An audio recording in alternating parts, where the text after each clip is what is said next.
وہ دنیا ہی میں رہ جاتے ہیں، اس کو آسمان پر چڑھنا نصیب نہیں ہوتا۔ پھر جو نیک عمل ہم نے کیا، اللہ تبارک و تعالیٰ اس کو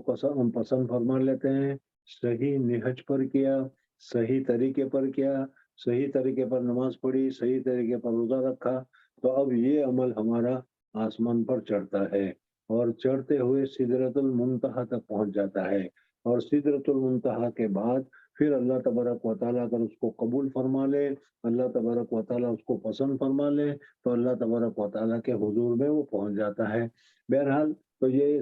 سدرۃ المنتہا ایک ایسا بیز ہے، ایک ایسا مقام ہے کہ اوپر والوں کے لیے، نیچے تک والوں کے لیے،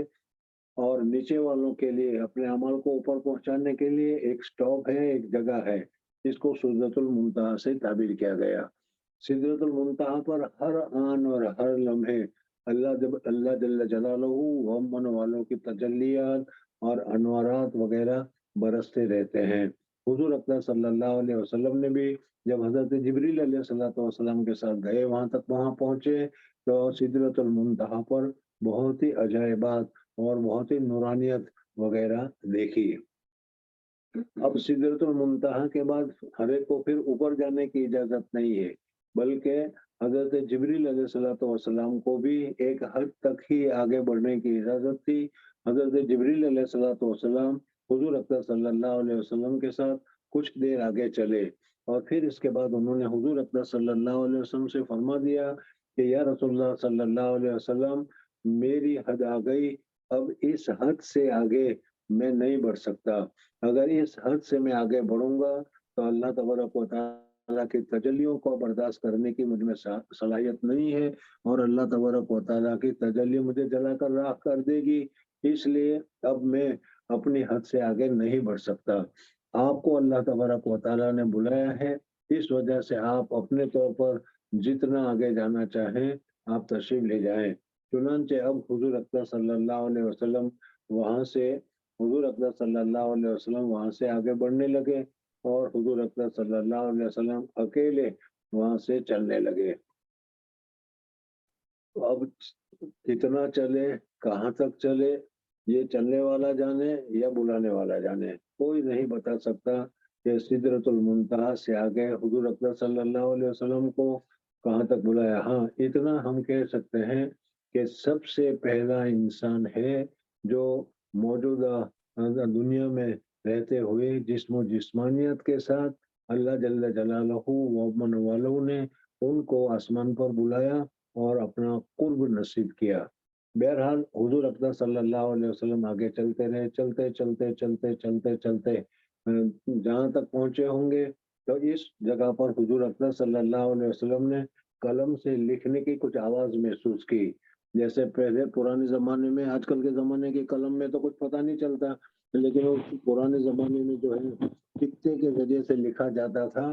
تو اس وقت وہ خطہ میں کیا ہے، جب کھینچ کر لکھتے ہیں تو چیز چیز چیز آواز وغیرہ ہوتی ہے، تو اس قسم کی حضور اکرم صلی اللہ علیہ وسلم نے آواز محسوس کی۔ اور یہ آواز کیا تھی؟ تو لوح محفوظ میں جو اللہ تبارک و تعالیٰ نے تمام چیزوں کو لکھ کر رکھ دیا تھا، اس کو فرشتے نقل کر رہے تھے، اور اپنے اپنے وقت کے اعتبار سے وہ کام لوگوں کو، وہ کام فرشتوں کو، وہ کام وغیرہ کو کیا ہے دیا جاتا تھا کہ اس قسم کی چیز ہوگی۔ ایک دوسری حدیث میں بھی ہے، تمہیں یاد ہوگا کہ روزانہ فجر کی نماز کے وقت میں اور عصر کے نماز کے وقت میں رات کے فرشتے اور دین کے فرشتے آتے ہیں، اور جب اللہ کے حضور میں جب وہ پہنچتے ہیں تو پھر وہ اپنی کارگزاری بیان کرتے ہیں کہ اللہ دنیا میں یہ ہوا، اس نے یہ کیا، اس نے یہ کیا، اس نے یہ کیا۔